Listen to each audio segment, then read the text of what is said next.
अरे क्या कर रहा है छोटे? मेरी शादी हुई, एक्सीडेंट ना हुआ, मैं खुद चल के जा सकूं। रिवाज कहवे इसे भाई।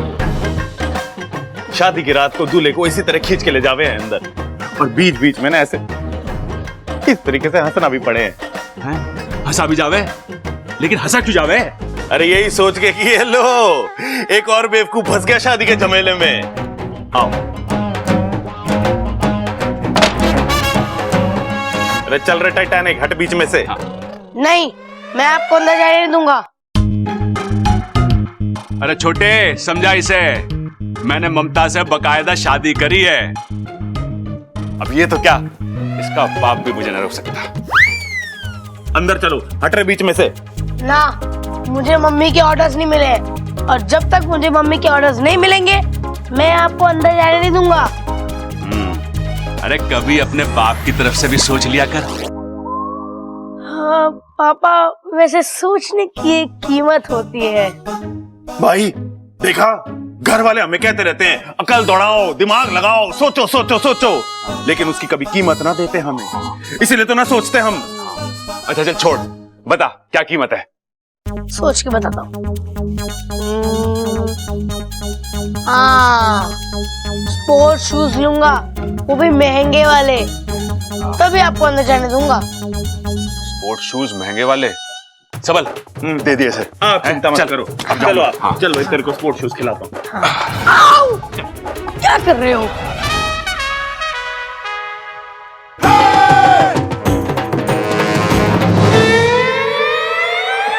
पर्दा है पर्दा, पर्दा है पर्दा, पर्दे के पीछे पर्दा नशी है, पर्दा नशी को बेपर्दा ना कर दूं तो। ये क्या कर रहे हो आप? तुम्हारी शान में गाना गा रहा हूँ। ये गाना नहीं, कवाली है। गांव वाली? अरे कोई बात ना, गांव वाली हो चाहे शहर वाली, जैसी भी है मुझे तो बहुत पसंद है। गांव वाली नहीं, कवाली। शादी की पहली रात को कवाली नहीं गाते। ये बात कर रही है? बताया ना किसी ने मुझे। वैसे मेरे पास शायरी और गानों का घना स्टॉक है। आज तो तुम्हारी तारीफ करके ही दम लूंगा। तारीफ से याद आया, तारीफ करूं क्या उसकी जिसने तुम्हें बनाया। मैं रमता जोगी, तू बेकार की मोह माया। अच्छा जी, मैं मोह माया, वो भी बेकार की।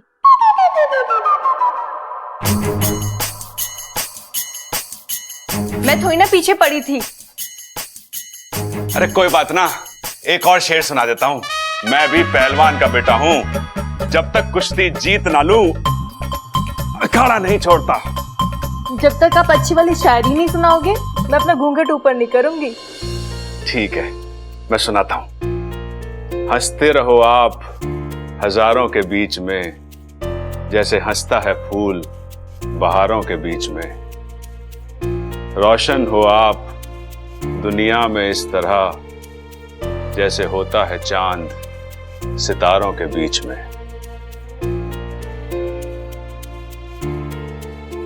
कैसी लगी शायरी?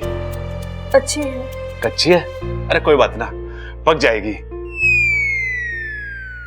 वैसे चांद के ऊपर जो भी शायरी मैंने आज तक कही है ना, कभी फेल ना हुई। सब चांद मामा की कृपा है। जब भी चांद को देखता हूं ना, चांद मामा की याद आ जाती है। बहुत बड़ा घोड़े का अस्तबल है उनका।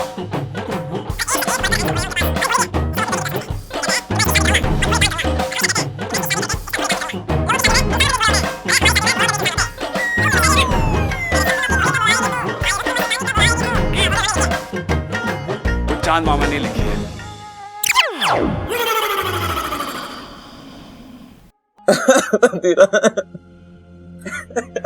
अब बस भी कर। ऐसे रो रहा है जैसे तेरा कोई अपना इस दुनिया से चला गया हो। तो धीराज मेरा अपना ही था, मेरा जिगरी दोस्त था, और आपने उसे... हाँ तो क्या करती? पूजा करती मैं उसकी। किसी काम का नहीं था वो। उसकी सारी शक्तियां खत्म हो चुकी थी, धरती पर बोझ था, कम कर दिया। आप कुछ भी बोलिए, आपने मेरा दिल तोड़ा है। वाह नागेश, अनजाने में सही पर कमाल की तरकीब दी है तूने मुझे। कैसी तरकीब? ये बात तो तय है कि इच्छा का दिमाग हवा से भी तेज चलता है। उसे हम दिमाग की लड़ाई में तो हरा नहीं सकते। अब हम उसके दिल पर वार करेंगे। इच्छा का दिल टूटेगा, इच्छा अपने आप कमजोर होती चली जाएगी। मतलब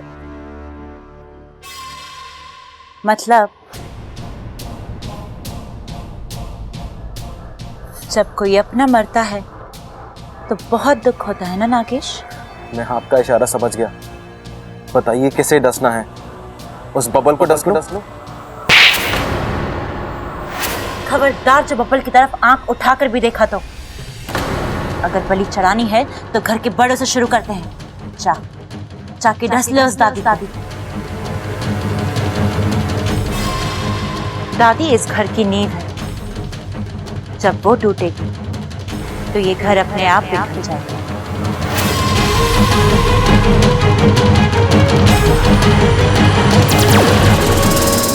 जा।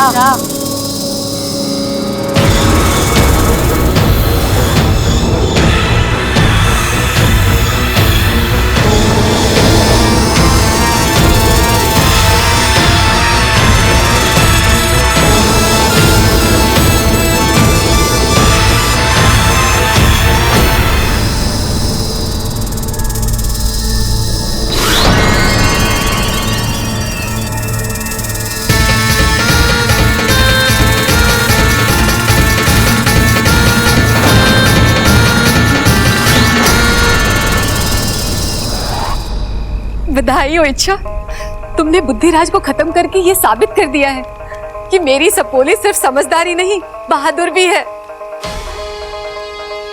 आज तुमने न केवल उस पहलवान परिवार को बचाया है बल्कि पूरे नागिस्तान को बचाया है। आज हम तुमसे बहुत प्रसन्न हैं। मांगो, क्या मांगती हो? मुखिया जी, मुझे अपने लिए कुछ नहीं चाहिए, बस उस परिवार की सुरक्षा के लिए अगर कुछ। उसका इंतजाम तो हमने पहले से ही कर दिया है। बब्बल के पूरे परिवार को हमने नाग कवच से सुरक्षित किया है। अब किसी भी नाग का विष इस परिवार पर कोई असर नहीं डाल सकता। बहुत बहुत धन्यवाद गुरुजी। इसकी क्या जरूरत है इच्छा? हम उन पर कोई एहसान नहीं कर रहे। उस परिवार ने भी तो हमारी सपोली के लिए कितना कुछ किया है। लेकिन सपोली, तुम्हें एक बात का खास ख्याल रखना है। वो नाग कवच सिर्फ जहर से रक्षा कर सकता है। अगर किसी और तरीके से वार किया गया तो शायद। और जहां तक मैं विशाल गढ़वालों को जानता हूं, वो शिकस्त खाकर चुप बैठने वालों में से नहीं है। वो पलटकर वार जरूर करेंगे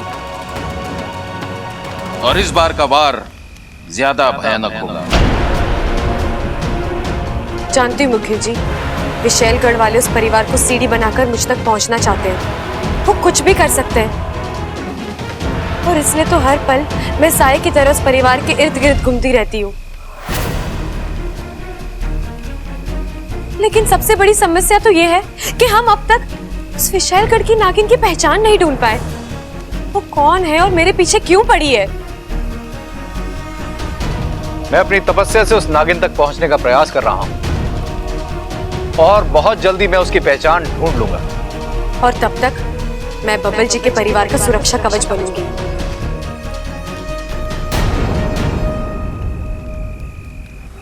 देख सपोली, मुझे तुझ पर पूरा भरोसा है, पर एक बात मैं जानती हूँ, चाहे नाग हो या इंसान, जहाँ दिल की बात आती है ना, दोनों ही खुद पर काबू नहीं रख पाते।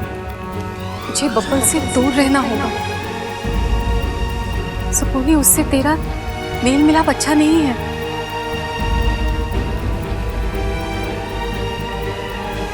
जानती हूँ माँ, और मैं कोशिश कर रही हूँ।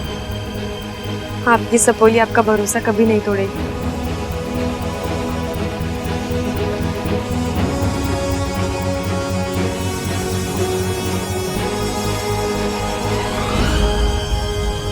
ऐसा कैसे हो सकता है? ऐसा ही हुआ है, और सिर्फ दादी ही नहीं, इस घर का हर सदस्य नाग कवच में बंधा हुआ है। अब मैं तो क्या, दुनिया का कोई नाग इनका कुछ नहीं बिगाड़ सकता। अच्छा, तो ये चाल चली है इच्छा ने। कोई बात नहीं, जहर के अलावा और भी हथियार होते हैं। इस बार मैं ऐसे हथियार का प्रयोग करूंगी जिससे आज तक ना कोई बचा है ना बचेगा। ऐसा कौन सा हथियार है?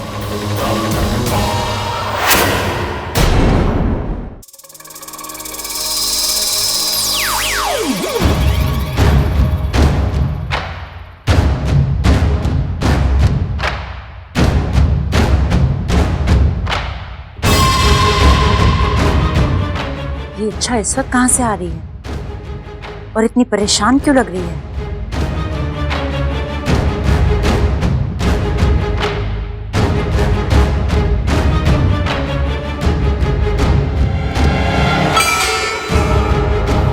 हो ना हो ये इच्छा का वही साथी है जो उसकी हमेशा मदद करता है। कुछ तो पकड़ा है दोनों के बीच में, सुनना पड़ेगा क्या। अच्छा, मुखिया जी और गुरुजी ने हमारा आधा काम आसान कर दिया। हाँ, अब बबल जी का पूरा परिवार नाग के जहर से सुरक्षित रहेगा। बाबू, मुझे गर्व है कि मैंने नागकुल में जन्म लिया है। ऐसे नागकुल में जहाँ के नाग अपनी शक्तियों का उपयोग विद्या या कार्य के लिए ही करते हैं। अब मुझे पूरा यकीन है मैं अपने अभियान में जरूर कामयाब होंगी। लेकिन अब तुम्हें अपना भी ख्याल रखना होगा। एक बात पर शायद तुम गौर नहीं कर रही हो, जिसे मैं बार बार देख रहा हूँ और महसूस भी कर रहा हूँ। कौन सी बात वाकू? अपनी आधी जान बब्बल को देने के बाद तुम्हें कमजोरी आ गई। शायद इसी वजह से बुद्धि रात से लड़ते वक्त तुम बार बार मात खा रही थी, और शायद इसीलिए तुम्हारी मदद करने के लिए और तुम्हारा खतरा कम करने के लिए नागिस्तान वालों ने इस घर को नाग कवच देने का फैसला किया। शायद तू सही कह रहा है वाकू, अब मैं अपना ख्याल रखूंगी। अच्छा, तुमने जो किया अपने प्यार के लिए किया, अपने बब्बल जी के लिए किया, क्योंकि वो तुम्हारे लिए बहुत अहमियत रखते हैं। लेकिन इच्छा, ये मत भूलना कि हमारी जिंदगी में भी तुम्हारी बहुत अहमियत है। तुम हमारे लिए बहुत मायने रखती हो। अगर तुम्हारे साथ कुछ भी गलत हुआ तो हम बर्दाश्त नहीं कर पाएंगे।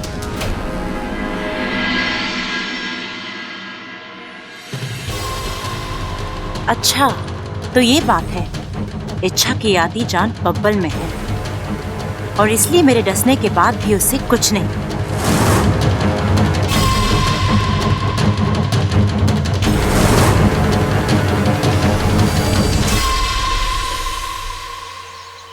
आओ अगवंश आओ, विशेलगढ़ की राजकुमारी तुम्हें बुला रही है।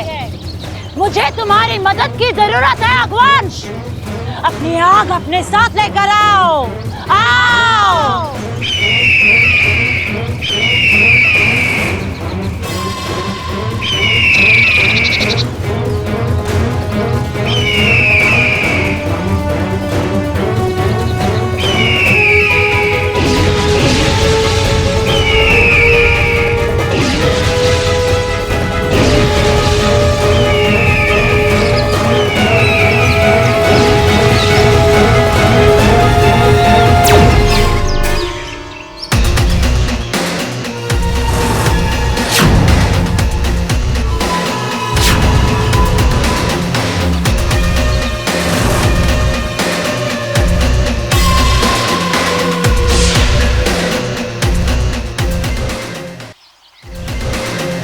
आज मुझे कैसे याद किया विशाली? अगवंश, एक परिवार को ध्वस्त करने के लिए मुझे तुम्हारी मदद की जरूरत है। तुम्हारी शक्तियों की जरूरत है। तुम ज्वालामुखी पर्वतों पर रहने वाले एक इच्छाधारी बाज हो, मूर्तिमंत आग हो। तुम्हारी आंच से आज तक कोई बच नहीं पाया है। तुम्हारी इसी शक्ति का प्रयोग मैं उस परिवार पर करना चाहती हूँ। जलाकर राख करना चाहती हूँ उस परिवार को। आपका आदेश मेरा कर्तव्य है।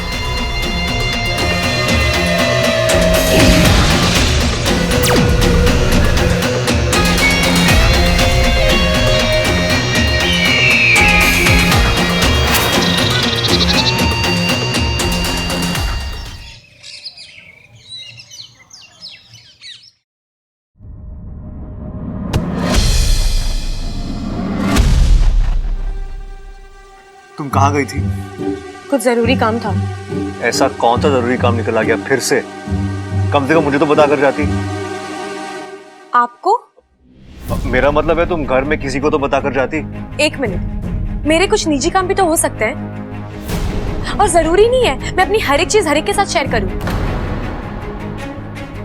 और हाँ, मुझे बिल्कुल पसंद नहीं कि घर आते ही मेरी कोई परेड लगाए।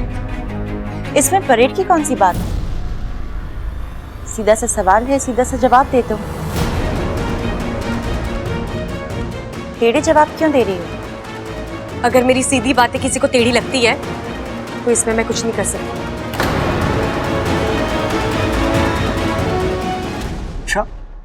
इच्छा की तो तेवर ही बदले हुए हैं। Bubble ji, I am sorry. मेरा मतलब कि मुझे आप दोनों के बीच में आना नहीं चाहिए था, पर वो आपसे जिस तरह से बात कर रही थी। अमृता, मैं संभाल लेता। ये हमारा आपसी मामला है, तुम बीच में मत पड़ना। अगली बार ख्याल रखना प्लीज।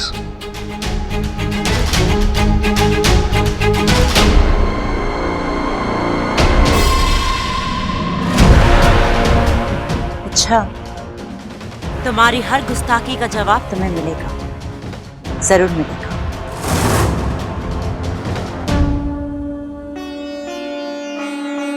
ममता, आज शादी के बाद तेरा पहला दिन है, इसीलिए पूजा आज तू शुरू करेगी। जी दादी जी।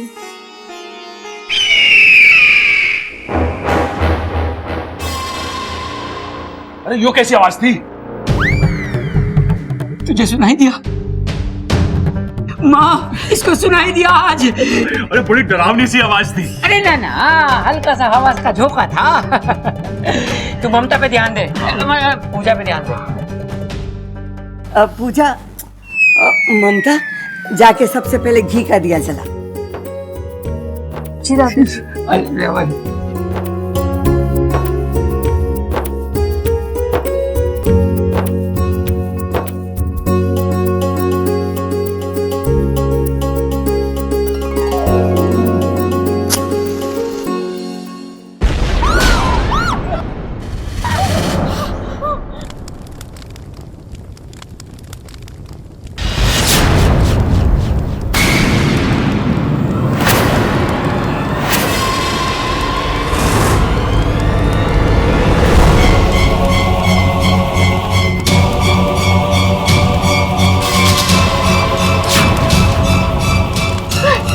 भगवान, ये अनर्थ कैसे हो गया?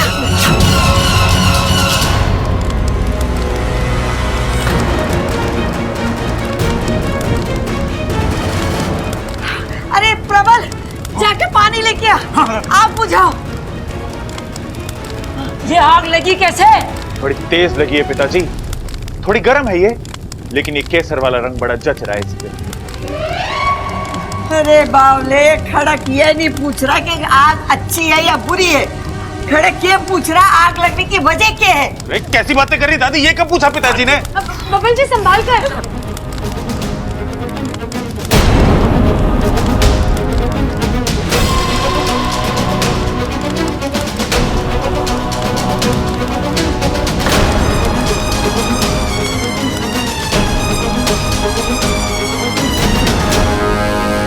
हाय हाय, मारे चोरे का हाथ जल गया। जल गया कि? हाँ मैं ठीक हूँ। बब्बर, तू डर मत, तू एक पहलवान का बेटा है, तुझे कुछ नहीं होगा। मैंने अपनी जवानी के दिनों में कई बार आग की लपटों के बीच में पहलवानी करी है। खड़क, तेरा डींगे ठोकना बंद हो गया तो चुप कर। बबल को कमरे में ले चलो। प्रबल सबल, मलहम और बर्फ लेकर आओ। चल चल चल चल चल चल चल चल चल चल चल जल्दी चल चल चल चल चल चल चल।